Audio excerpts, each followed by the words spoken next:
Shalom Bapak Ibu Saudara semua, kita kembali berjumpa lagi hari ini. Kita akan beribadah dengan format yang berbeda, bincang-bincang bersama hambanya. Tapi sebelumnya kita akan masuk dalam pujian penyembahan.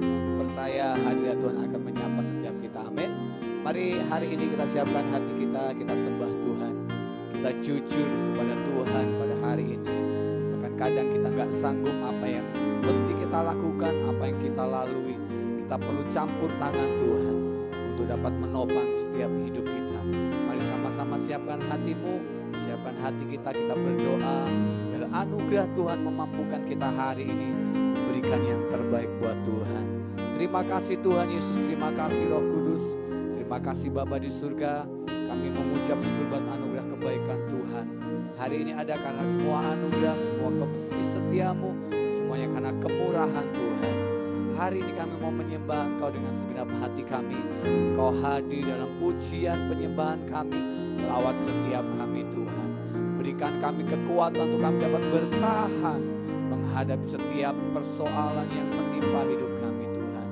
Terima kasih Roh Kudus, terima kasih Tuhan Yesus. Hari ini kami mau jujur di hadapan Tuhan. Kami membutuhkan Engkau Tuhan. Jujur kadang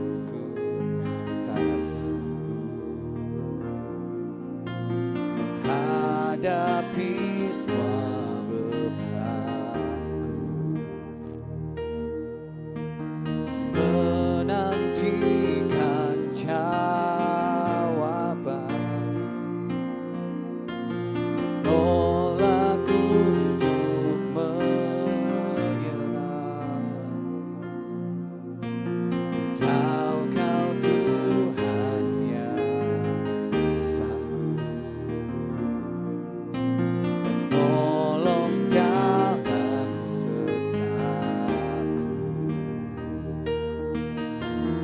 Namun meski Kau belum, ku kan tetap menyembahmu. Ku kan bernyanyi sampai jiwaku percaya, sampai hatiku mendengar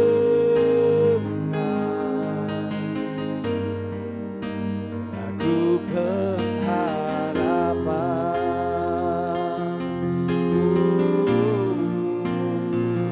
Ku kan berserah,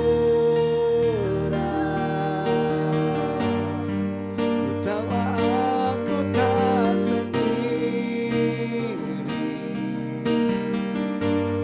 Ku yakin Kau mengasihiku,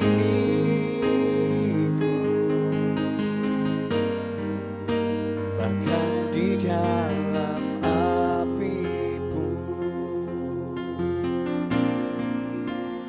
kan menyembahmu.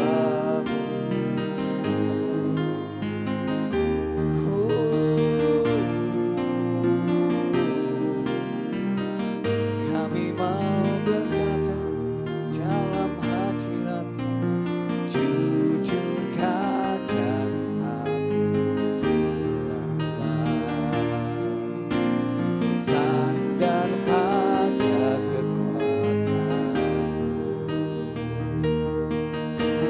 Dalam kelemahanku, sempurnalah kuasa-Mu. Imanku memegang janji-Mu, Tuhan selalu bersamaku. Dalam setiap perkaraku, Kaulah damai tenangku. Ku kan bernyanyi sampai jiwaku percaya, sampai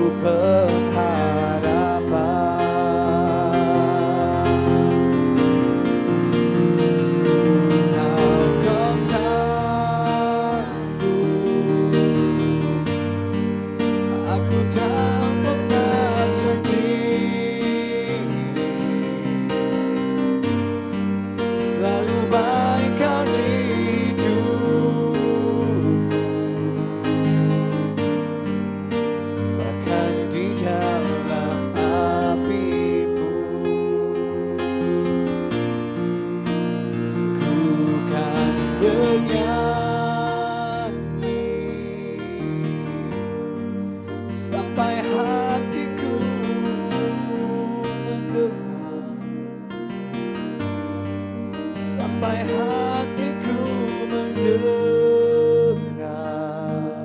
lagu pengharapan, lagu pengharapan.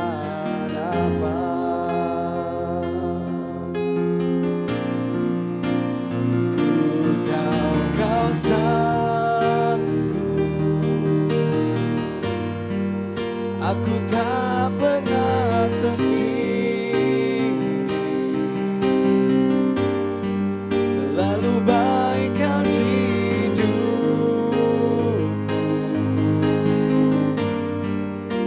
bahkan di dalam api pun ku kan bernyanyi, ku kan bernyanyi,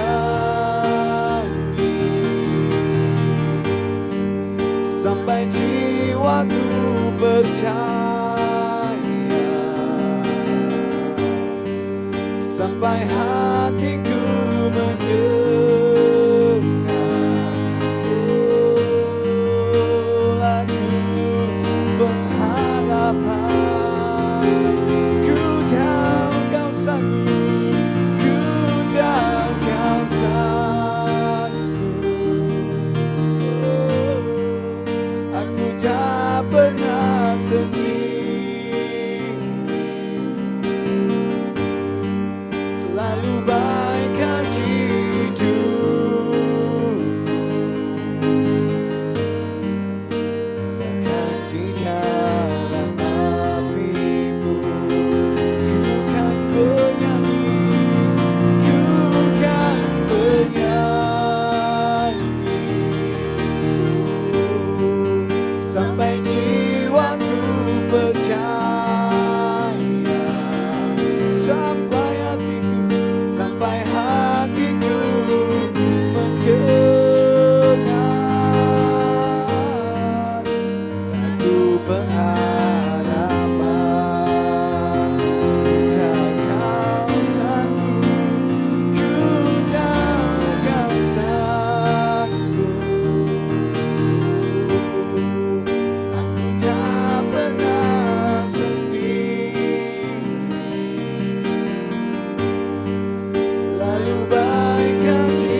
tidak pernah mengecewakan di dalam Engkau Tuhan.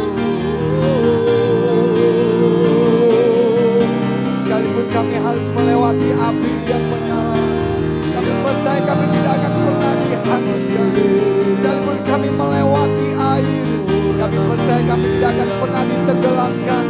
Sebab tanganmu yang menopang setiap kami Tuhan. I am yours.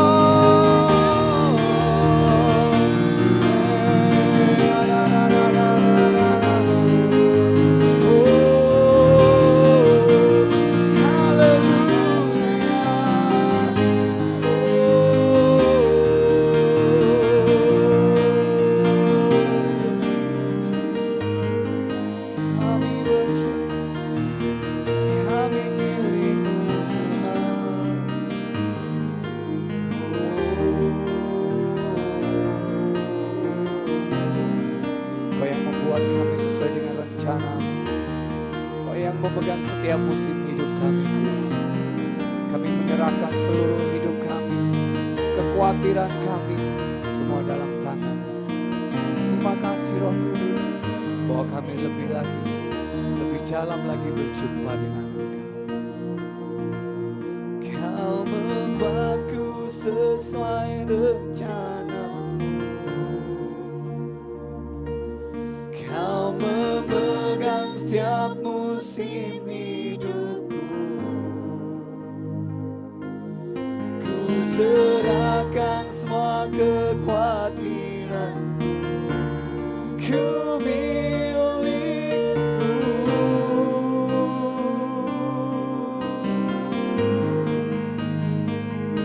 Semua kekuranganku Kau pun tahu.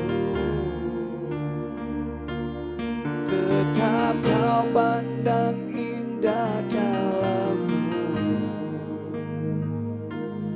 Ku angkat tanganku dan berseru, ku milikmu.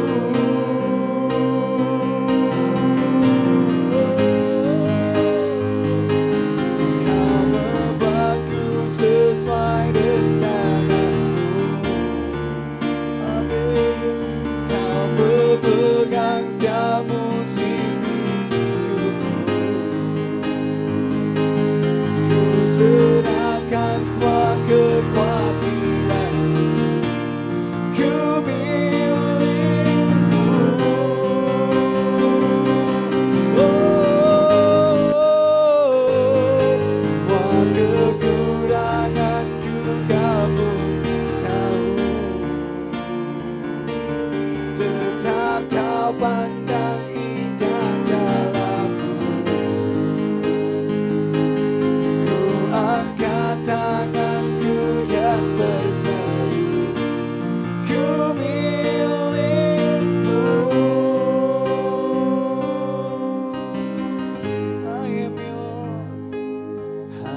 kekhawatiranku, ku milikmu.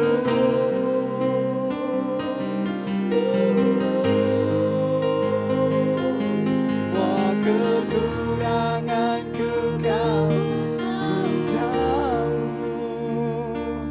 tetap kau pandang indah dalammu. Ku angkat tanganku dan berseru, ku milikmu.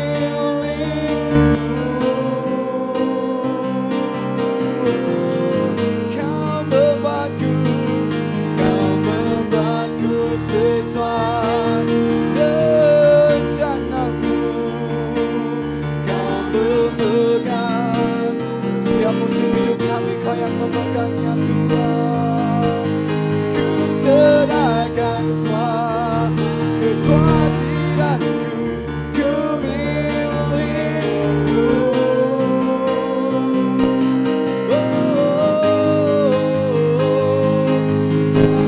Kekuranganku kau pun tahu, tetap kau pandang indah dalammu. Ku angkat tanganku dan berseru, ku milikmu. I am yours, I am yours, forever. In your hands I surrender.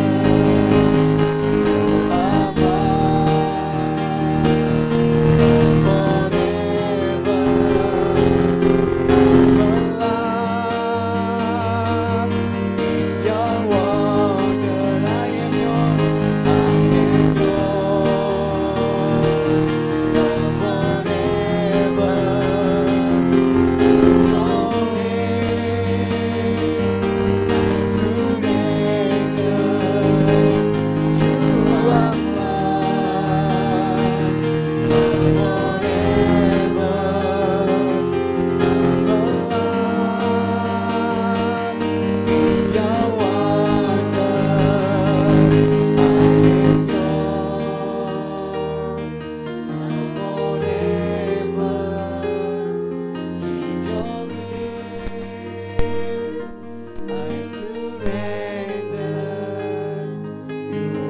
mine forever. I'm alive in your wonder.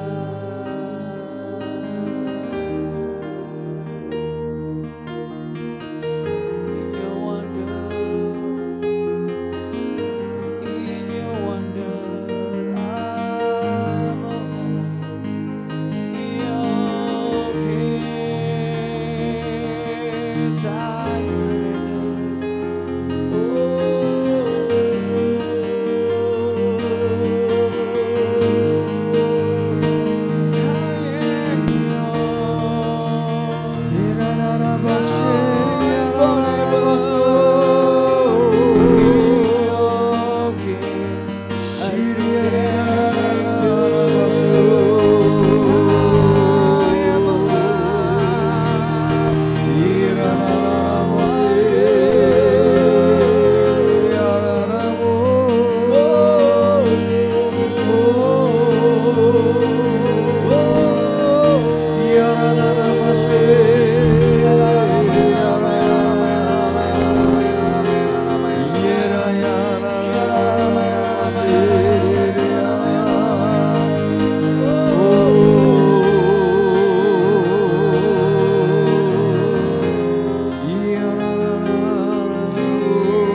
Engkaulah segalanya Tuhan.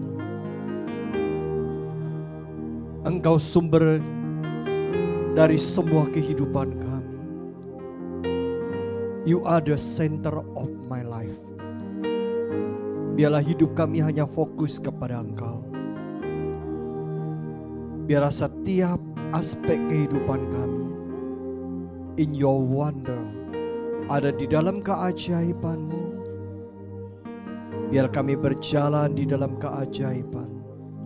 Kami berjalan di dalam kasih anugerah dan kasih karunia-Mu. Terima kasih Tuhan, terima kasih. Bapa, kami perhadapkan setiap pribadi lepas pribadi dalam tangan kasih-Mu. Bagi setiap kami yang ikuti streaming, ada yang di rumah-rumah, Tuhan, Engkau ayah, Engkau papa yang baik. Engkau yang mempedulikan, Engkau yang melihat setiap keadaan kami masing-masing. Tolong kami Tuhan, berikan peneguhan dalam hidup setiap kami. Hanya pegang Engkau saja. Mata hati kami hanya terfokus kepada Engkau saja. Pribadi yang memberikan kami ketenangan. Berikan kami jiwa yang teduh. Hanya Engkau pribadi yang kami pandang, kami sembah, kami puja. Mari Tuhan Roh Kudus urapi setiap kami. Bukakan telinga roh kami untuk mendengar suara kebenaran-Mu. Hanya kebenaran-Mu itu yang akan memerdekakan kami. Memerdekakan kami dari segala cengkraman, masa depan dalam ketakutan, kekhawatiran akan ketakutan. Semuanya biarlah kebenaran-Mu itu akan menjadikan sebuah dasar. Kami memiliki sebuah iman dan pengharapan di dalam Engkau. Mari Tuhan Engkau berbicara melalui mulut bibir hamba-Mu. Urapi dia dengan roh hikmat pewahyuan, urapan yang khusus. Sehingga ketika dia menyampaikan isi hati-Mu, setiap kami peroleh berkat ilahi yang membangkitkan iman kami untuk meraih setiap janji-janji berkat-Mu terjadi genap dalam hidup kami. Terima kasih Bapa, kami siapkan hati kami siapkan jiwa kami, akan duduk diam mengambil bagian Maria yang terbaik untuk mendengar sebagian sabda kebenaran firman-Mu. Engkau pimpin kami bukakan hati kami sambut Tuhan berita sukacita dalam nama Tuhan Yesus. Haleluya. Amin. Shalom saudara kasih Tuhan. Kita kembali hari ini bersama hambanya Pak Joshua Kuana Tanjung bersama Pak Adrianto. Kita hari ini ingin berbincang-bincang sedikit. Terlebih dahulu Pastor Joshua akan menyampaikan kebenaran, sesuatu topik yang sangat indah, sangat baik, sangat memberkati kita. Setiap kita rindu menerima sebuah warisan ilahi dari Tuhan. Demikian ada sebuah contoh, sebuah perjalanan hidup anak manusia di dalam perjanjian lama tentang Rahel dan Leah. Ya, waktu selanjutnya saudara siapkan hati kita, siapkan segenap jiwa kita. Kita dengar apa yang disampaikan hamba-Nya. Pak Joshua, kami persilakan. Terima kasih Pak Wesley. Shalom. Kembali kita bertemu dan dalam kesempatan ini saya ingin membagikan satu topik yang saya percaya kalau kita tangkap akan membuat kita terpesona dan kagum dengan Tuhan yang sudah memanggil kita. Adalah tentang warisan. Saya mulai dari di sini. Ini saya ingin berbincang-bincang dari hati ke hati. Anggap aja kita lagi ngopi bersama, tapi ngopinya sediakan masing-masing. Jadi Anda di rumah, saya di sini. Baik, ketika Tuhan berbicara kepada Fir'aun, dia mendeklarasikan sebuah perkataan atau satu statement yang menantang dan mematahkan sebuah paradigma yang berlaku ada pada seluruh dunia pada saat itu, adalah bahwa hanya raja dan kaum bangsawan itu yang sepertinya dikasih oleh para dewa. Selebihnya adalah budak. Dan Tuhan Abraham, Ishak, Yakub yang dimana keturunannya menjadi Israel. Elohim, Allah ini Allah yang disembah oleh bangsa Israel yang membebaskan orang Israel bangsa Israel dengan kuasa dan tanda heran dari perbudakan. Dan ini adalah sebuah gambaran, sebuah pesan, bukan hanya untuk bangsa Israel, tetapi untuk seluruh umat manusia. Sebuah berita bahwa setiap manusia tidak lahir untuk jadi seorang budak. Dan ada satu statement yang saya terus terngiang-ngiang dalam hati saya. Katakan kepada Firaun, Israel adalah anakku, anakku yang sulung. Tuhan pencipta langit dan bumi, Dia tidak hanya menjadi Allah atau dewa sesembahan, tetapi melalui Musa Dia mendeklarasikan, aku adalah bapa atas umatku, anakku. Tuhan tidak berkata budakku, anakku, lepaskan anakku dari perbudakan. Dan itulah peristiwa Paskah yang digenapi melalui kematian Kristus. Di mana melalui Injil, itulah sebabnya Injil disebut berita baik.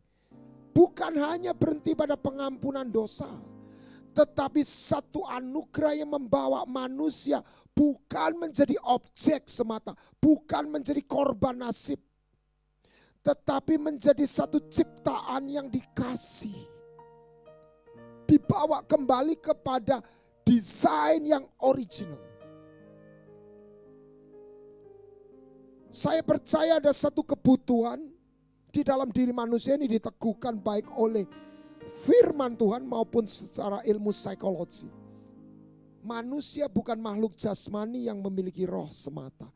Ia adalah makhluk roh yang hidup dalam tubuh jasmani dan memiliki jiwa. Dia bukan hanya hidup oleh makanan jasmani. Ada satu kebutuhan. Manusia membutuhkan cinta. Karena disitulah manusia menemukan identitas. Dan manusia membutuhkan dignity, martabat. Karena memang dia makhluk yang diciptakan dalam kemuliaan. DNA, petanya, blueprintnya.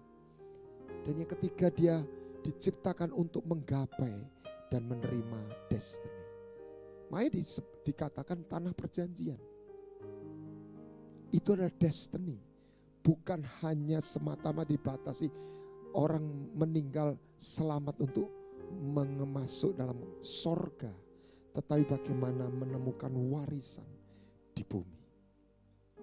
Nah, doa Bapa kami, salah satu isu adalah berikanlah kepada kami makanan kami secukupnya.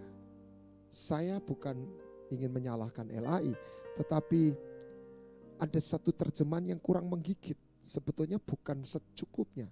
Give us this day our daily bread. Makanan bagian yang sudah kau sediakan buat kami. Jadi Tuhan mengajak kita untuk meminta, menemukan, mengalami, menerima bagian yang Tuhan sudah sediakan. Kenapa? Karena Dia adalah Bapa. Bapa itu bukan hanya seorang Tuhan yang memberkati dan menolong. Bapa itu memberikan bagian. Bapa itu memberikan warisan. Mari kita lihat di dalam Mazmur 16 ayat 5 dan 6. Ya Tuhan, Engkaulah bagian warisanku dan pialaku. Engkaulah sendirilah yang meneguhkan bagian yang diundikan kepadaku. Tali pengukur jatuh bagiku di tempat-tempat yang permai. Ya milik pusakaku menyenangkan hatimu. Nah, di dalam Tuhan berkarya melalui manusia. Dan Tuhan harus melewati kelemahan-kelemahan dan ketidakpercayaan, kegagalan manusia. Dan bagaimana Dia menyediakan kasih karunia-Nya. Membawa orang-orang yang dipanggilnya menerima anugerah yang disediakan. Nah, saya ingin kita melihat satu gambaran anak manusia. Di dalam kehidupan dua saudara namanya Lea dan Rachel. Kita tahu bahwa mereka punya suami yang sama, Yakub. Dan yang menarik, secara legalnya Lea adalah istri pertama dari Yakub. Tetapi secara hubungan, Yakub sudah mencintai, mengasihi Rachel lebih dulu sebelum Lea menjadi istrinya. Dari situ masing-masing merasa berhak. Lea mungkin berkata, saya kan istri pertama. Yakub itu menikah dengan saya. Kalau ada istri kedua, Anda yang merebut suamiku dari kamu. Rachel dalam pikirannya dia, lawong sejak dulu Yakub itu loh cintanya sama saya. Ya karena ayah kita aja yang bikin trik sehingga sampai Yakub itu menikah sama Lea. Sehingga persaingan ini terus berlanjut hingga mereka sudah berkeluarga. Nah, ini adalah mewakili Anda dan saya. Dan bagaimana kita melalui kisah mereka, kita melihat kesetiaan Tuhan. Di tengah-tengah segala kelemahan, kalau saya boleh katakan lebih tajam, kegilaan mereka. Jadi ada satu craving, ada satu kebutuhan manusia adalah dicintai dan mendapat warisan. Nah ini kalau manusia itu sudah urusan cinta, apalagi dan atau warisan, orang itu bisa bunuh-bunuhan. Enggak kenal namanya keluarga, bisa bunuh, saling bunuh. Nah ini enggak sampai begitulah. Tetapi persaingan ini waduh menimbulkan tensi. Nah kita angkat satu peristiwa ketika Ruben anak sulung dari Lea menemukan buah dudaim. Nah Lea itu datang atau entah gimana lalu diminta buah dudaim dari Ruben ini. Entah gimana nih Lea ini sensi gitu. Dan Rachel aja minta hanya aku gak minta semua, aku kasih sebagian. Itu sepertinya mewakili jiwa dia. Aku mbok bagian nono. Ya. Jadi dua-dua ini merasa seperti tidak cukup.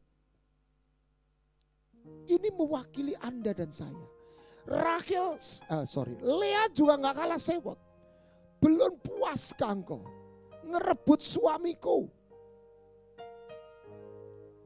Hingga sampai buah dudaim anakku pun kamu minta. Untungnya Rachel waktu itu agak waras gitu ya. Udah. Ya Cie, udah kalau gitu ini buah dudaim.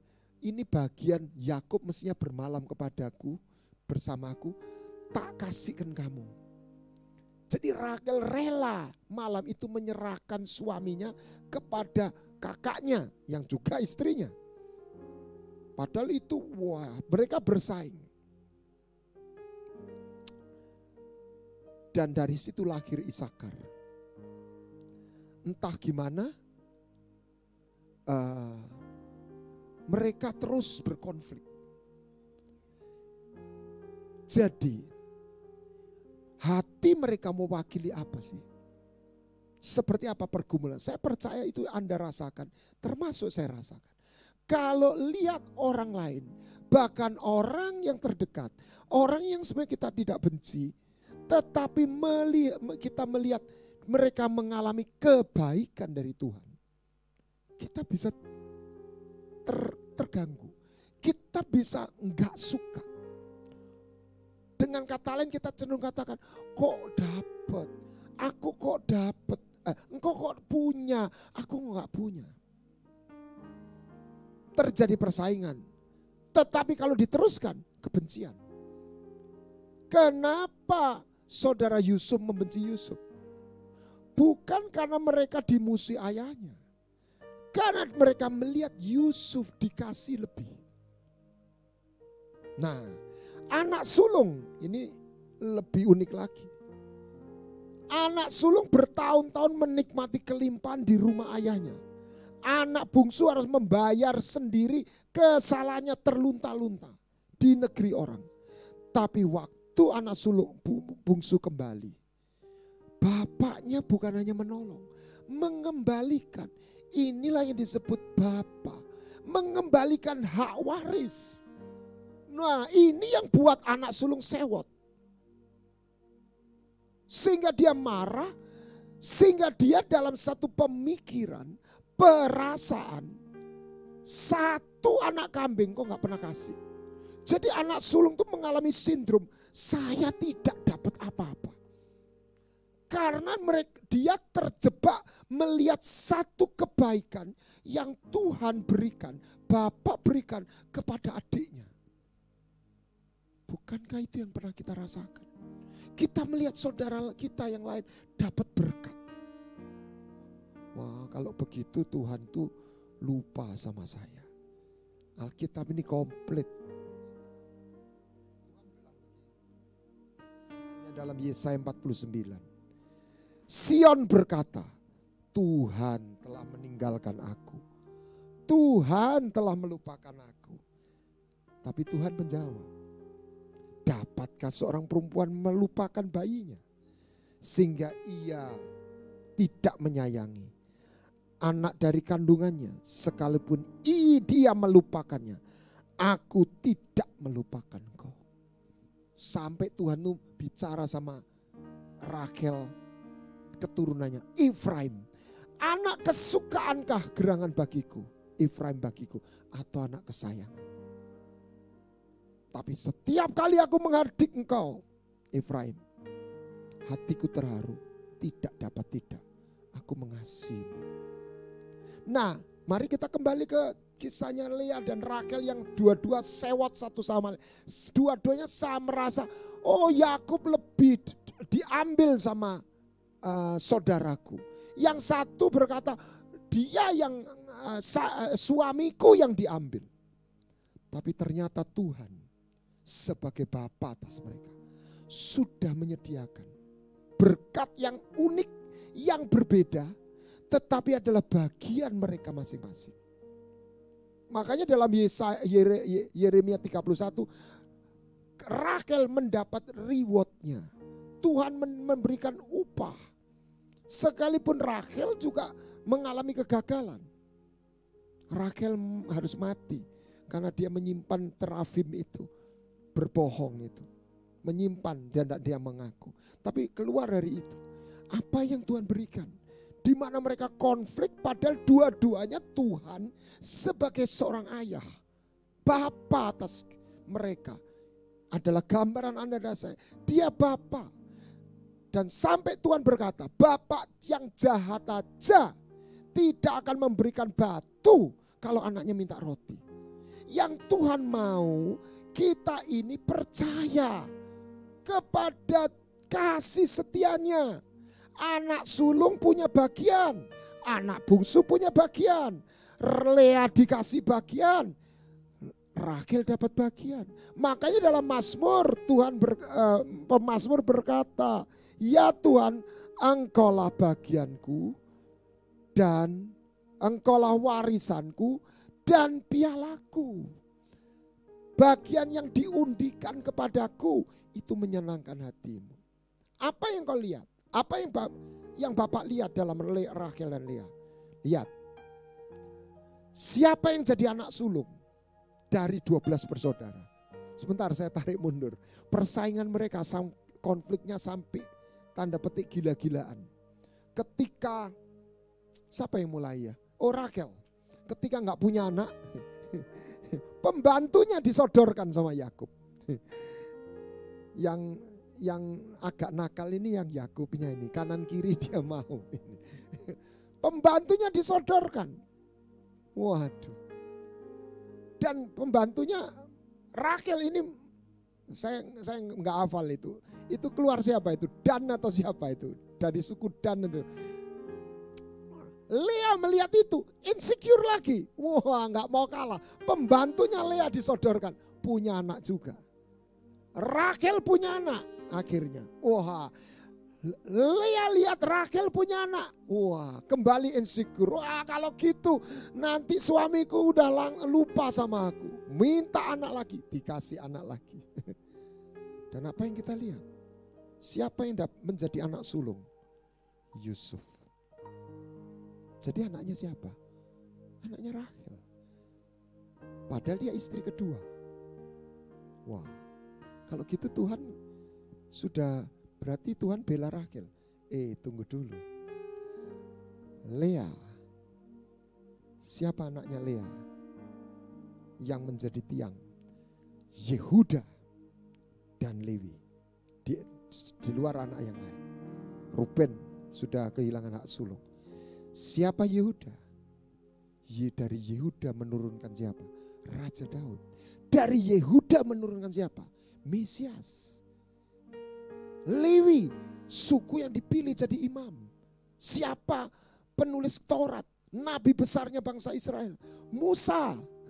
Siapa yang jadi imam besar? Harun. Itu suku Lewi semua. Jadi Lea dapat berkat keturunan.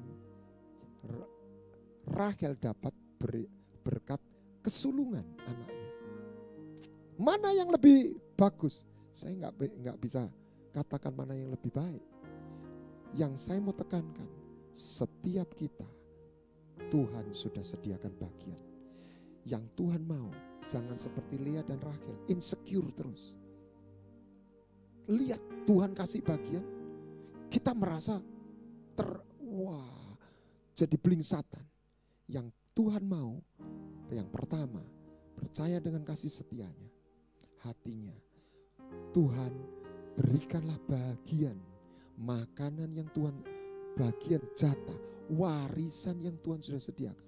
Bagaimana waktu Musa masuk, dipimpin oleh Yosua, setiap suku dapat bagian. Ada yang gak dapat Pak, Lewi. Betul, tapi dia juga punya porsinya sendiri. Jadi berita yang dari kisah itu, setiap anak punya bagian. Karena dia bukan hanya dewa sesembahan, dia Bapa menyediakan warisan. Jadi fokus kita yang pertama, kita percayakan kasih setianya.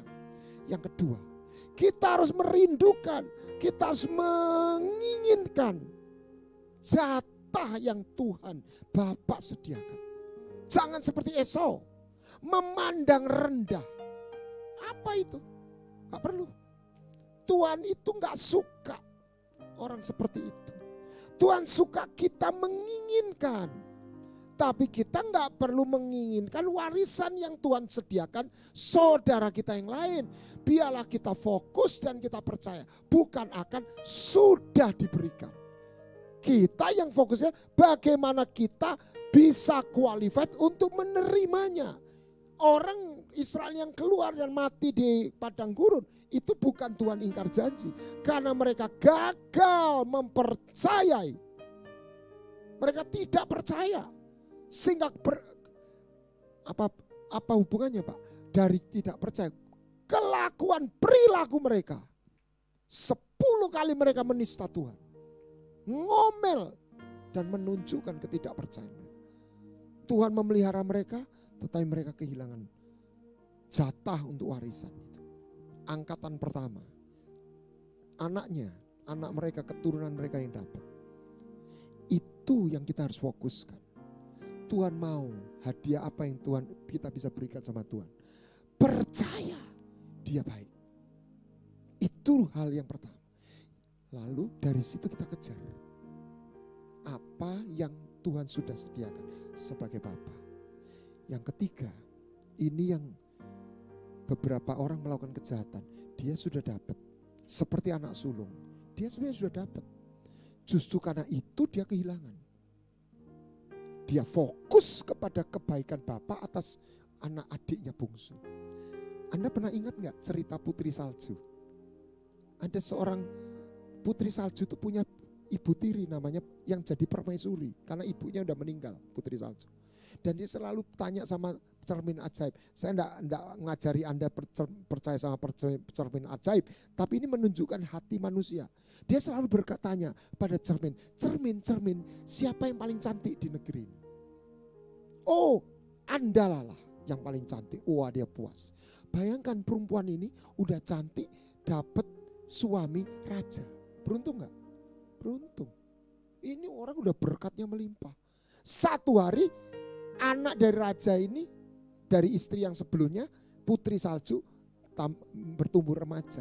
Lalu dia tanya, dia periodik tanya sama cermin, siapa yang paling cantik? Cermin selalu jawab, engkau yang paling cantik. Satu hari ditanya, cermin jawab begini, engkau cantik putri permaisuri, tapi yang paling cantik, yang lebih cantik adalah putri salju. Marah setengah mati, bagaimana dia mati-matian untuk membunuh putri salju. Malah dia binasa. Ini mewakili hati manusia. Pesan yang Tuhan taruh, satu, kita percayakan kasih setianya, dia Bapa. Itulah hadiah yang kita bisa berikan pada Bapa.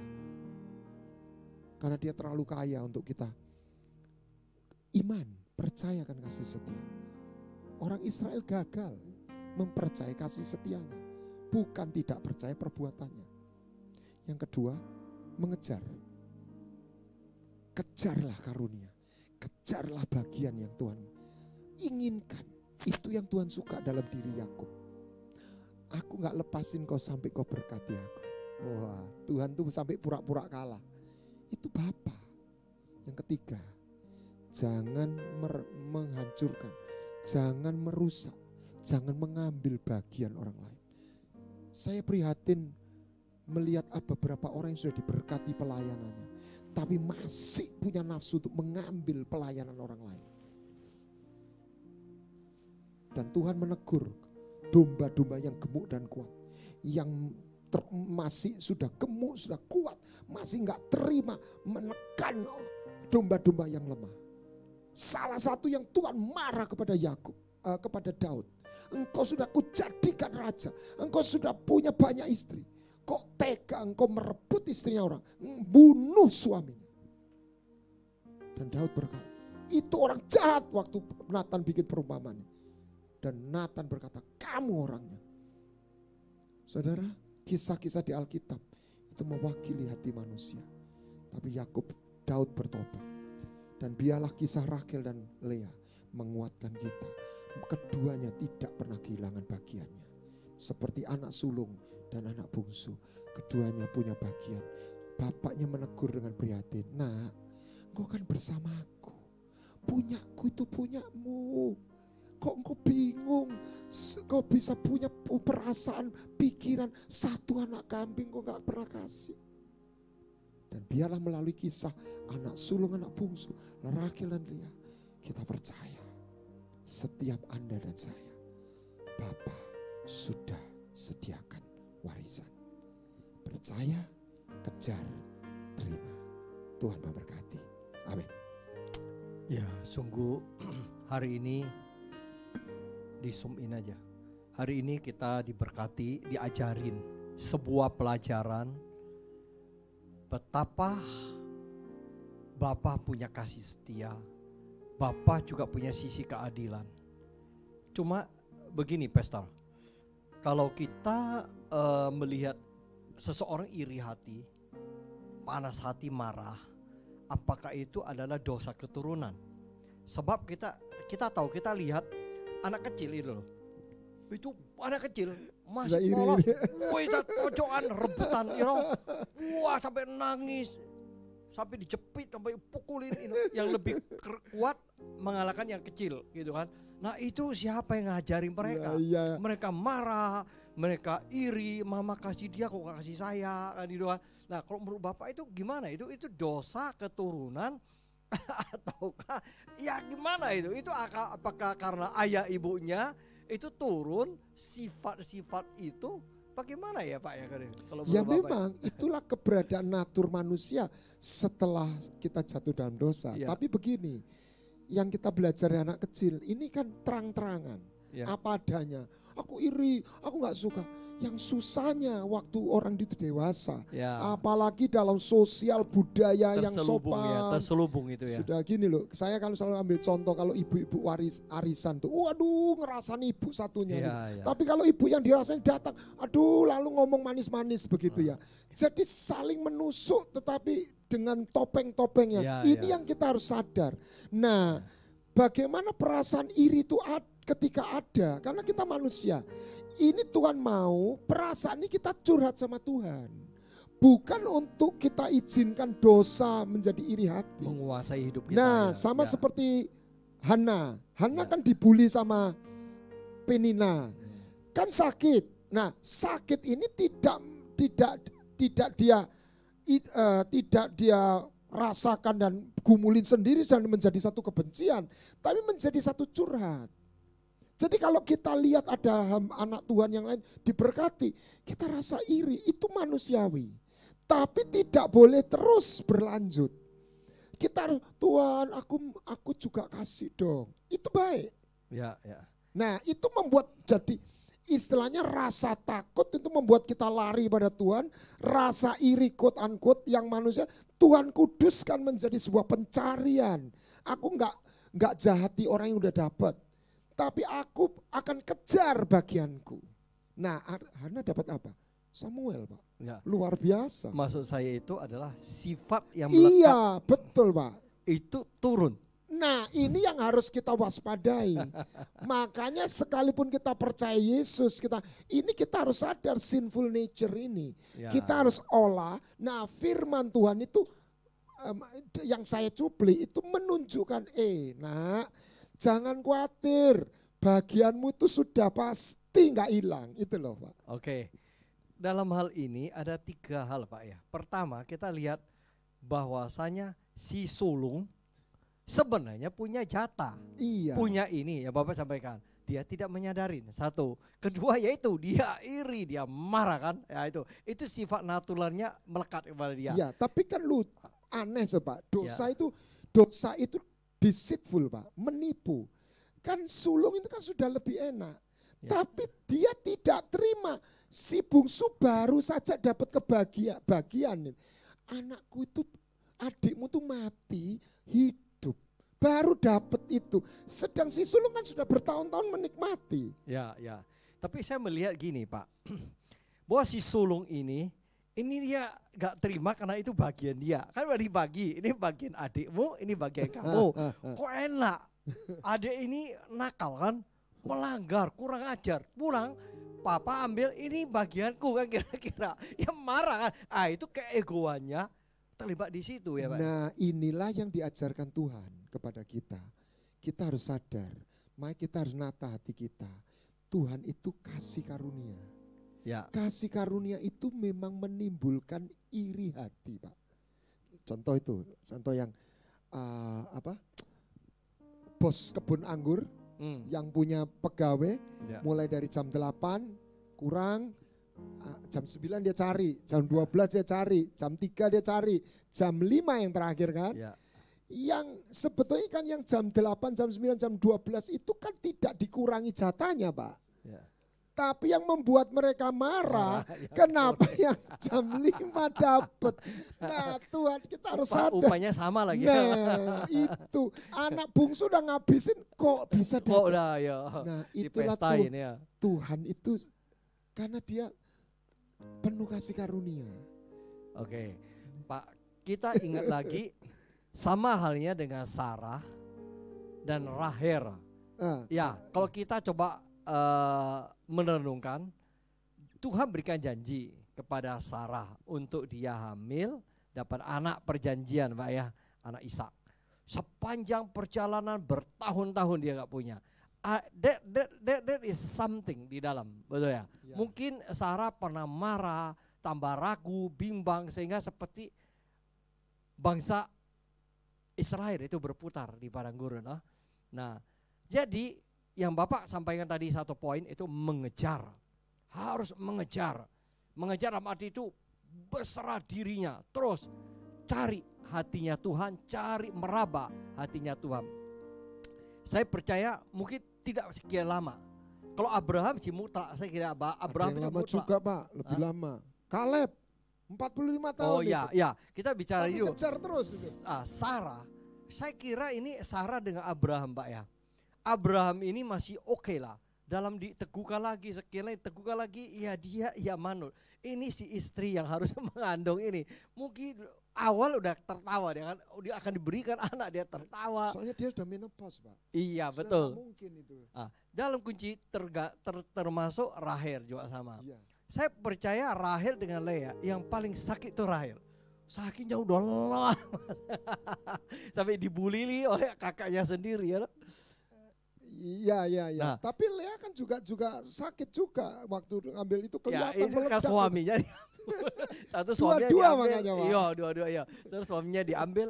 Terus yang ketiga, si sulung ini sebenarnya kasihan Pak ya. Si sulung ini tidak paham, tidak mengerti, tidak bisa meraba perasaan cinta kasih ayahnya yang punya sebuah compassion. Ya Pak ya, sebuah Ya. kasih itu. Itu kita menggambarkan saudara dan saya hari ini juga. Ada kalanya jadi orang Kristen, hamba Tuhan banyak juga, tapi tidak bisa meraba, mengerti pribadi hati Tuhan yang begitu Ya. lembut, begitu luas, unconditional love yang ada pada Bapa kita di surga. Yang dikatakan hambanya tadi udah namanya punya domba gemuk-gemuk, masih kepingin dombanya tetangga kan gitu. Iya, Ya. itu yang saya bisa, aduh Tuhan Yesus. Nah, sampai lupa. Jadi kita ini jujur ya, di dalam dunia pelayanan seringkali ya, kalau ada orang jatuh, itu kayaknya tuh nggak ada space untuk boleh kembali lagi Pak. Ini kan sama seperti fenomena anak sulung kepada anak bungsu. Nah ini yang tadi itu Bapak sampaikan, hati Tuhan itu seperti sedalam samudra. Ya. Ini yang kita harus rela. Makanya saya itu selalu ingat begini, utang itu loh, ada orang utang berapa itu, lalu dia nagih utangnya, Ya. waduh terus saya ingat itu loh. Jadi kita nih utang sama Tuhan dibebaskan gitu. Jangankan bayar gitu, istilah orang itu lisiknya aja nggak bisa bayar Ya. gitu ya.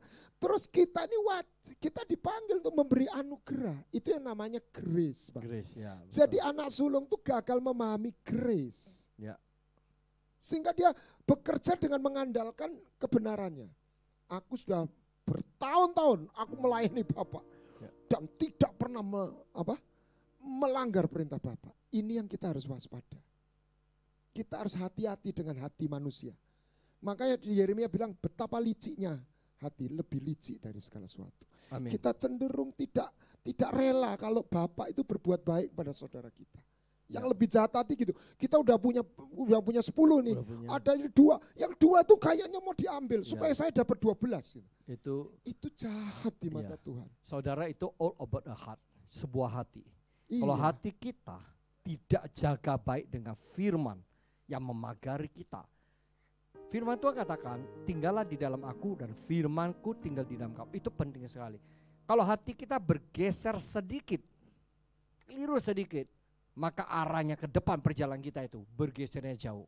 Oleh sebab itu saudara, mari fokuskan, tetapkan hati kita dengan ketetapan kebenaran Tuhan. Memang tidak mudah. Oleh sebab itu mari saudara, ada Roh Kudus sebagai roh yang berfungsi menolong saudara dan saya, biar kita ditetapkan, ditolong, kita kejar hati Tuhan. Ya Pak ya, Ya. kejar hati Tuhan sampai kita menemukan namanya terang kebenaran itu dalam hidup kita. Kita nggak mampu, semua only the grace, hanya anugerah. Mungkin Pak Adrianto ada sesuatu, silakan. Izinkan gini, terang Tuhan tuh menyelip seperti pedang itu ya. Kelician-kelician itu bongkar gitu ya. Nggak perlu ngaku sama orang dulu, ngomong sama Tuhan, iya aku Tuhan, aku iri Tuhan gitu ya. Dan di situ Roh Kudus seperti energi, seperti ragi yang mengubah kotoran-kotoran itu dibuang atau dinetralisir gitu ya. Kira-kira begitu. Wah, luar biasa sekali kalau dari sharing firman-nya Pak Guana Tanjung ini. Saya yakin juga jemaat di rumah juga pasti diberkati ya Pak ya dengan yang sudah dikupas ini. Ada beberapa hal sih yang saya coba tanya, tapi yang paling inti sebetulnya kita tahu bahwa Tuhan itu sangat mengasihi kita. Kasih setianya itu sudah tidak bisa diragukan lagi dalam hidup kita. Cuman kalau tadi Pak Buana Tanjung sampaikan bahwa semua itu ada bagiannya. Ya, semua ada bagiannya dan kita pasti terima Tuhan sudah sediakan warisan buat kita. Jatah ada jatah. Sudah ada jatah jatahnya. buat kita. Nah, yang jadi pertanyaan gimana kalau kita masih belum tahu bagian kita, ya kita nggak tahu bagian kita itu apa atau jatah kita itu apa. Bagaimana kita bisa menerima itu kalau kita sama sekali belum tahu gitu loh. Oke. Makanya tadi ini pertanyaan yang baik. Jadi dimulai dari starting point. Jadi kalau seperti vektor ada titik awal, titik akhir dan garis line. Makanya hal pertama yang Bapak berikan pada anak bungsu itu jubah, identity. Ya. Bukan hanya siapa Tuhan, tetapi perjumpaan dengan Tuhan membawa kita menemukan siapa kita di dalam Tuhan. Makanya perjumpaan Yakub dengan Tuhan membuat dia menjadi Israel. Nama itu adalah identity, new identity. Kita adalah ciptaan baru. Nah, kalau kita sudah dapat starting pointnya, titik awal, titik nolnya, gitu ya, kata Suara Surabaya, gitu ya. Itu kita mulai dipanggil bahwa Tuhan menemukan lainnya. Makanya sit, walk. Dari walk, stand. Titik akhir destiny. Kita nggak bisa tahu tentang destiny kalau kita nggak menemukan identity. Nah, identity itu. Ya, identity. Saya potong sedikit, Iya. Pak. Identity itu adalah, boleh nggak kita, sekarang kan ada namanya pemetaan diri. Untuk mengetahui kelemahan yang tadi Bapak harus ungkapkan di hadapan Tuhan. Pemetaan diri. Ini kurang diajarin di dalam kekristenan. Ya. Nah, justru orang dunia yang mengajarkan Ya. dalam seminar demi seminar. Potensimu apa, kelebihanmu apa, kekuranganmu apa, itu seminar bayar mahal, Pak. Ya. Cuma gereja ini kurang ajarin kepada jemaat. Apalagi person coaching, ngajar mereka. Plus minusnya apa? Nah, kalau minusnya bisa kita dibawa hadapan Tuhan, maka itu Tuhan akan membongkar tadi kan, akan masuk terang Tuhan untuk ini. Saya kira itu ajaib, Pak ya. Jadi itu. Ya, jadi menurut saya ya itu makanya tadi Pak Santoso juga dalam ibadah pertama sempat menyeletuk gini. Lah ya, tentang motivasi, pola pikir itu dunia menggeluti, mengembangkan gitu. Ya. Padahal sebetulnya itu di Alkitab ada. Ya. Nah, kita harus cuma catatan kecil, kita harus bedakan antara kepribadian dengan identitas. Nah, kepribadian itulah karakter, kelemahan dan style kita. Introvert, extrovert, ya introvert, extrovert, sanguin, apa itu, melankolik, ya kolerik. Itu adalah style yang kita perlu keseimbangan. Orang mengakui, jangan kalau kolerik itu harus ada tambahannya, melankoliknya atau apa. Kalau enggak, waduh tanpa perasaan dia gitu ya. Nah, tetapi di dalam lingkup yang lebih besar, siapa kita? Ya, identitas itu Identitas penting. kita. Karena itu nama itu kan ada artinya semua. Ya, kalau kita kembali ke faham Ibrani dan orang Chinese dan termasuk orang Jawa, sebenarnya kan nama itu kan menunjukkan destiny. Sifat dan destiny. Nah, itulah titik awal identitas. Kita tahu kelemahan kita, kekurangan kita, kelebihan kita, apa talenta, tapi juga identitas dalam arti yang siapa kita di hadapan Tuhan. Dari situ kita akan dibawa secara bertahap. Makin terang destiny-nya. Setelah kita tahu identitas, itulah namanya SQ, Pak. Sebenarnya dalam dunia sekular namanya SQ. SQ itu adalah sebuah kemampuan untuk memahami diri dan kemampuan untuk memahami orang lain. Nah, ya. Bedanya dengan EQ, kalau EQ itu hanya adjustment. Jadi misalnya saya nggak suka sama Pak SBC, tapi saya bisa ngatur perasaan saya kalau ngomong tuh bisa baik-baik. Ya. Tapi kalau SQ, spiritual quotient, betul-betul saya bisa melihat dan memahami, bahkan mengasihi. Sekalipun kita ketemu orang yang mungkin punya kelemahan atau berbeda dengan kita. Itu yang orang sadar. Apakah itu merupakan bagian karunia? Itu atau belajar? Itu kalau memahami itu saya kira itu kedewasaan. Kedewasaan. Kedewasaan, Okay. belajar. Ya. itu kan lahir dari kasih selain pemahaman. Empati. Empati. Ya, ya, Aku tuh ngerti kamu tuh seperti itu. ya, ya. Makanya Tuhan itu kan ada orang yang kelihatannya jahat sampai kelihatannya, tapi karena Tuhan tuh menembus hatinya yang paling dalam. Itu yang disaksikan Paulus kan. Ya, Aku memang garang, tetapi sebenarnya motivasinya dia itu sebetulnya ingin betul-betul taat dan menjaga kemurniannya Taurat kan, ya sebetulnya kan begitu. Karena aku tidak tahu kebenaran gitu loh. Nah, makanya Tuhan berbelas kasihan kepada orang-orang seperti itu. Iya, iya. Luar biasa, menarik. Tapi ada satu hal lagi Pak Guana yang mungkin menggelitik hati saya nih. Waktu Rahel sama Lea bersaing ya. Kan itu identik kalau manusia itu kita bersaing ya. Itu Kalau menggambarkan kita semua. Nah itu dia, bersaing untuk mendapatkan cintanya Yakub kan gitu ya. Cuman kalau kita lihat dari endingnya bahwa Yakub ini minta dikubur di samping Lea yang di ladang Efron, Ya. orang Het itu. Bukankah seperti itu, seperti gambarannya bahwa si Lea yang menang akhirnya, pada akhirnya bahwa dia yang Rahel, sementara Rahel bukan di ladang, bukan di perkuburan keluarga gitu loh istilahnya. Apakah seperti itu Pak? Saya tetap yakin bukan menang, tetapi bagian yang berbeda.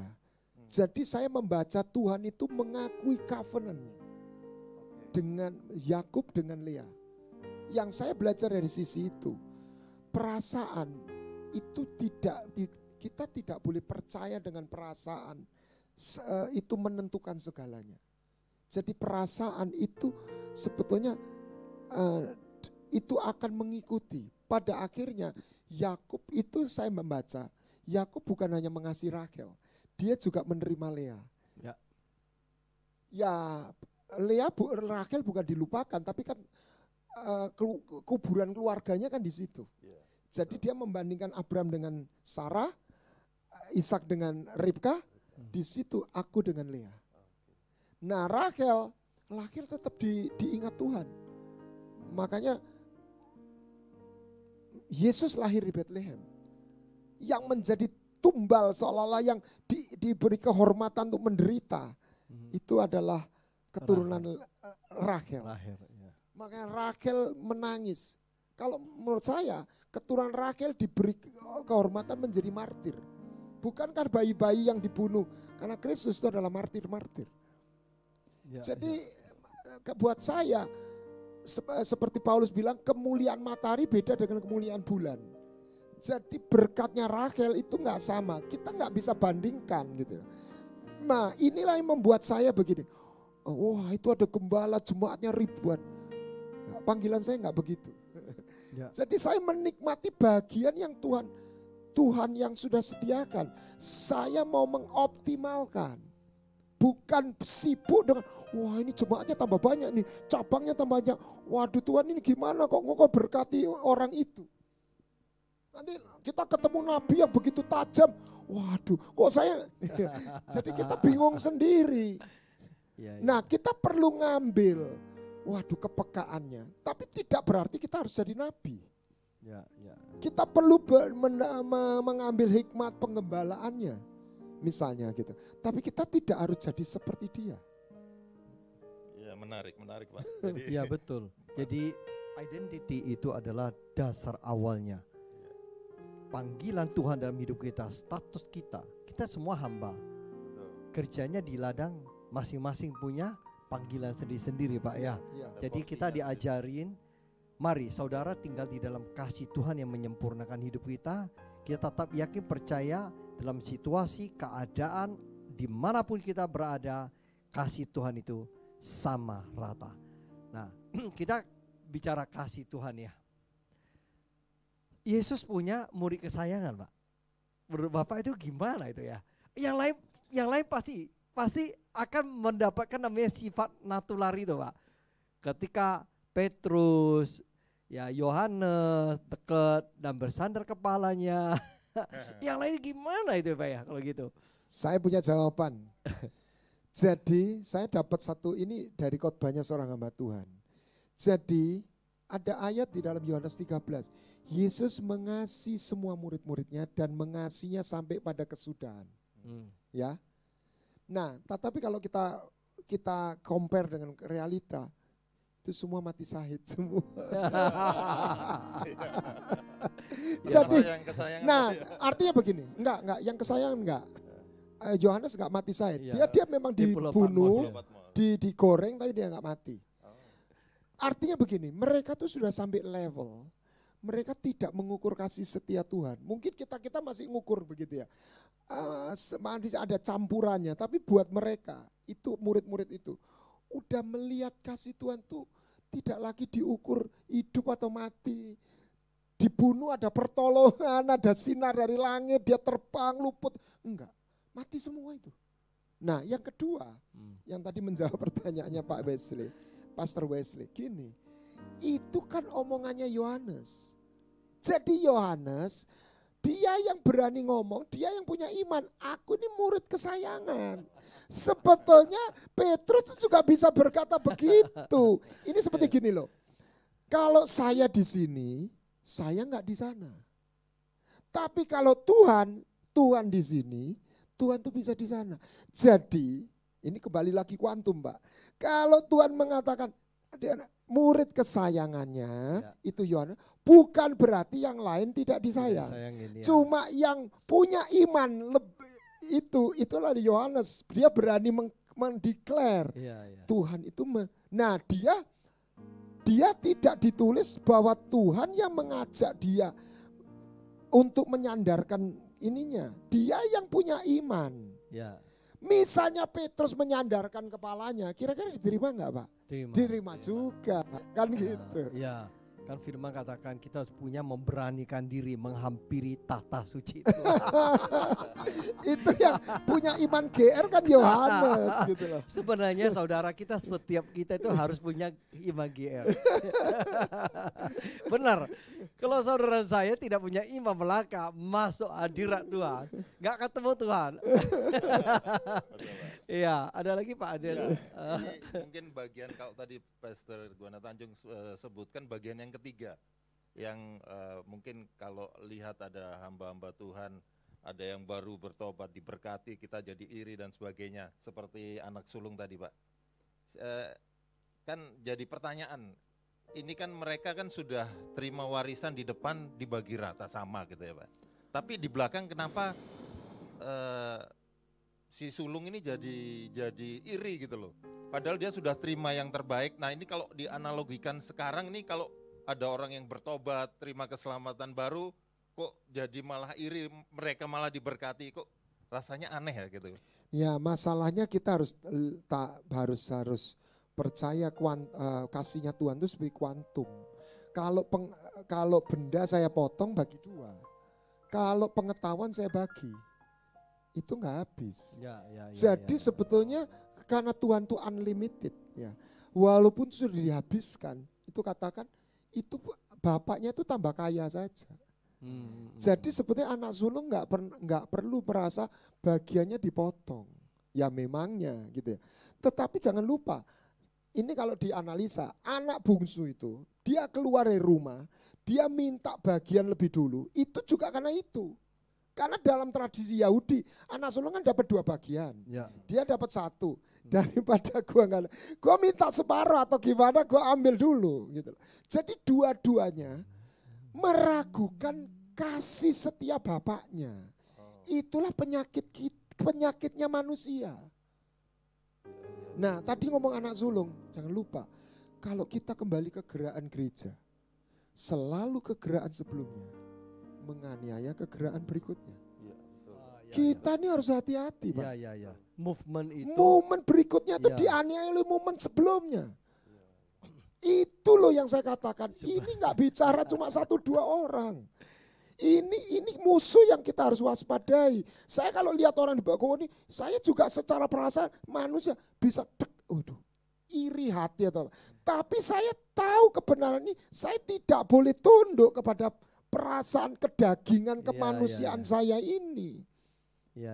Ini yang kita harus waspada. Jadi kalau ada orang yang baru bertobat, Makanya saya apalagi di usia sekarang, saya mau jadi Tut Wuryandayani.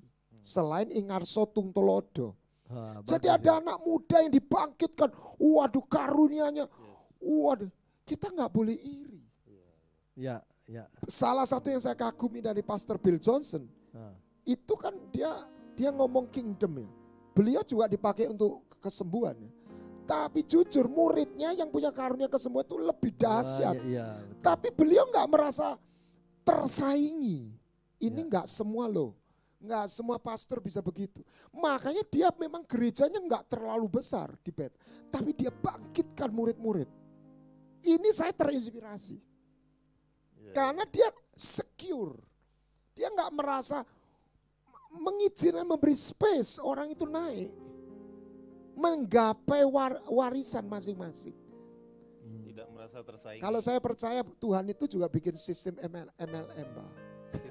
Jadi kalau downline kita ini itu kita kecipratan. Jadi kita jangan merasa apa ya, ini pinjam istilah lah Pak gitu ya. Mohon maaf ini kalau yang anti MLM jangan di ini gitu ya.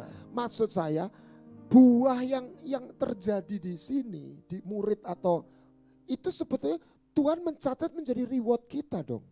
Ya, betul. Wah ini orang-orang dipakai. Mestinya kan kalau kita mikir secara kekekalan, itu jadi poin kita dong. Iya. Kamu udah bangkitkin orang. Tapi kemanusiaan tadi itu sinful nature tidak otomatis menerima. Makanya kita harus waspada. Betapa liciknya hati lebih licik dari segala sesuatu. Saya pernah dapat saya baca bukunya Rick Joyner, dia naik ke sorga, dia ketemu tokoh reformasi. Dan dia begitu mengagumi kan dari cerita, wah saya ketemu Bapak terima, wah Bapak hebat gini penguasa 400 gereja waktu itu. Aduh, aku ini di sini oleh kemurahan Tuhan. Setelah aku dipakai Tuhan ini, aku jadi berkuasa. Dan tiap kali ada hamba Tuhan muncul, aku tekan, aku aniaya. Aku jadi begitu jahat. Sampai di menjelang akhir, aku dikasih karunia aku bertobat. Kalau tidak aku sudah hilang. Mestinya dia sudah levelnya lebih tinggi. Tapi dia masih selamat. Dia masih punya kemuliaan. Tapi orang itu mengaku sendiri. Oh betul-betul saya dapatkan itu. Padahal dia sudah dipakai. Dia nggak terima, nggak bisa rela ada orang mau naik. Ini hati-hati Pak. Apalagi kita orang timur. Orang bule lebih orang Asia itu lebih nggak bisa. Orang China itu katanya kungfu kasih 10 kasih 9, 9 kasih 8. Lama-lama jadi cetek. Jadi cetek. Kita harus rela generasi berikutnya itu dipakai Tuhan lebih dahsyat. Kita harus mau, itulah hati seorang bapak.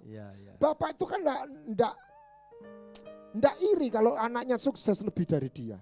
Harusnya bangga malah. Tuhan Yesus saja bisa bilang, kamu akan melakukan perkara yang lebih besar daripada itu Tuhan loh. Misalnya begini, saya lihat ada Reinhard Bonnke khotbah di Afrika ya. Itu katanya kalau orang ngomong amin gitu ya bersama itu suka jadi angin Pak. Itu saking banyaknya orang. Benny Hinn pernah khotbah di India 1 juta itu dengan televisi. Tuhan Yesus kan enggak pernah khotbah 1 juta di depan 1 juta. Tuhan Yesus kan enggak ngiri. 5.000 orang. Iya. Tetap dia guru yang agung kan gitu. Iya. Ya saya kira ada lagi mau sampaikan? Ya enggak, artinya semua ya itu kembali Pak, ada porsinya masing-masing Pak. Ini luar biasa. Jangan lupa Tuhan itu bukan cuma punya hati Bapa. Dia punya hati anak. Yesus itu punya hati anak. Maka kita harus punya kebapaan, kita harus punya hati anak tadi. Yang keluar iman GR, iman itu lahir dari seorang anak. Anak itu percaya sama bapaknya. Bapak itu gak lupakan dia. Hati anak ini loh yang harus kita miliki. Sehingga kita ini menang atas iri hati. Oke Pak Pastor, mungkin mengakhiri ini ada mungkin nyampaikan sedikit untuk penutupan beberapa kesimpulan Pak Pendeta Guana Tanjung, bisa beberapa kita simpulkan Pak, bisa sampaikan. Baik, Mazmur Daud yang dikarang dan satu statement yang diulang berkali-kali. Sebab dia baik bahwasanya untuk selama-lamanya kasih setianya. Tuhan mau kita percaya sebuah hubungan yang tidak lagi diukur oleh sesuatu yang bahkan jasmani atau apapun. Percaya dengan hatinya, kesetiaannya. Mungkin kita belum sampai ke sana. Tuhan pun tak tahu. Makanya dia juga memberikan janji-janji yang berharga, berkat kebaikan. Tapi itu semua sarana, bukan tujuan akhir. Ada yang orang jadi kaya raya, ada orang diurapi, dipakai. Tapi itu semua sarana. Ujungnya apa? Mengenal dan dikenal Tuhan. Yes. Dalam arti yang sesungguhnya. Makanya tadi 12 murid itu, Tuhan izinkan mereka mati syahid selain Yohanes. Mereka buat saya, mereka tuh sudah sampai satu level. Mereka tuh percaya Tuhan. Itu tidak lagi diukur jasmani ya. Petrus itu mau disalib, oke. Sampai bilang gini, aku gak layak salib, saya salib terbalik aja. Tuhan mau kita belajar, termasuk saya masih belajar. Percaya dengan kasih setianya, hati seorang anak. Dan percayalah Tuhan sudah dan selalu setia untuk menyiapkan bagian warisan yang Dia sudah berikan, sudah siapkan buat kita. Karena kita anaknya, Dia Bapa. Haleluya. Tuhan memberkati. Saudara, saya percaya hari ini kita sudah kupas panjang lebar, pertanyaan, dialog. Saya rindu secara pribadi, sebagaimana saya memperoleh banyak hari ini kebenaran, butir-butir mutiara, kebenaran firman, kebenaran hakiki dari Tuhan. Demikian juga saudara yang mendengarkan siaran ini, message ini, mari saudara kejar kasih setia Tuhan. Jangan sekali-kali berhenti. Lihat fokus mata kita kepada Tuhan, jangan kepada sesamanya. Kita lihat kiri kanan sesamanya, maka akan timbul namanya sifat natural itu yang tidak berkenan di hati Tuhan. Ayo saudara, Tuhan itu kasih, Tuhan itu adil. Amin. Kita sebentar akan dengar pengumuman, dan setelah itu kita nanti minta Pastor Joshua Guana Tanjung blessing kita. Oke, silakan Pak Adrianto. Baik, terima kasih Pastor Guana Tanjung, Pastor Wesley yang sudah berbagi buat kita semua. Kita semua sudah sangat diberkati dengan yang sudah dibagikan. Rasanya waktunya masih kurang aja mau ngobrol, tapi ya kita tetap dibatasi waktu. Puji Tuhan ya. Mungkin bisa sambil ditampilkan pengumuman. Yang pertama, untuk besok ada pelayanan Zoom ya. Mulai buka jam 5.45 akan dilayani secara khusus oleh hambanya Pastor Daniel Panji. Ya, ini hambanya sudah sangat terkenal, sudah melayani di berbagai tempat ya. Bahkan sampai di internasional ya.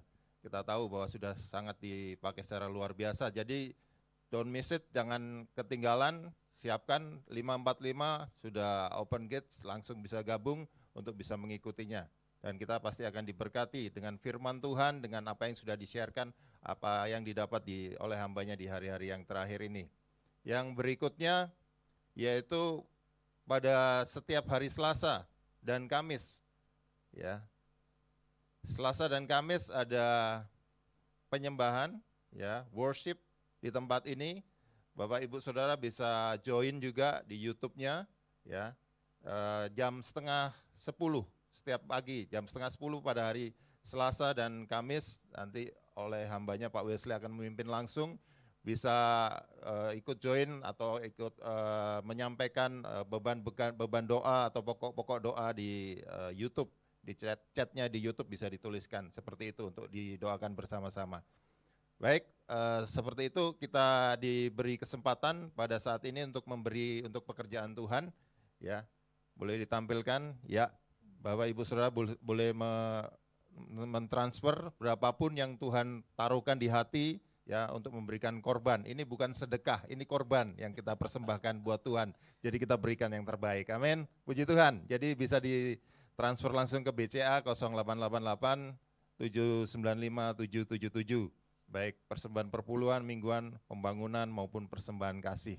Demikian pengumuman. Tuhan Yesus memberkati. Baik. Jemaat yang dikasihi Tuhan, firman Tuhan mengatakan, aku akan memberikan padamu hati yang baru. Bukan hati yang keras seperti batu, tetapi hati yang lunak, yang membuat Engkau melakukan perintah-perintahku, kata Tuhan.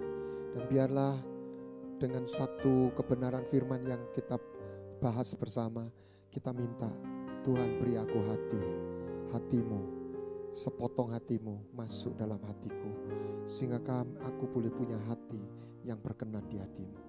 Mari kita berdoa. Bapa, kami sadar kami adalah orang berdosa, tetapi Engkau memanggil kami, bukan hanya mengampuni, menjadikan kami anak. Kami minta beri kepada kami hati seorang anak, hati yang tulus, hati yang murni. Karena Engkau tidak mengukur sekedar apa yang kami perbuat, tapi siapa kami di hadapan-Mu. Dan biarlah itu hati kami berkenan di hati-Mu. Biarlah berkat-Mu, naungan-Mu, impartasi hati-Mu kami boleh terima saat ini, sehingga kami boleh menjadi anak yang menyenangkan hati-Mu. Bersukacita melihat berkat yang Kau sudah berikan kepada yang lain juga. Hati kami penuh belas kasihan, tangan kami terulur, kaki kami melangkah, dan hadirat-Mu, penyertaan-Mu, tongkat dan gadamu menyertai kami. Biarlah berkat-Mu, naungan-Mu, kuasa-Mu menyertai kami. Dalam nama Tuhan Yesus kami berdoa. Amin. Amin. Tuhan memberkati.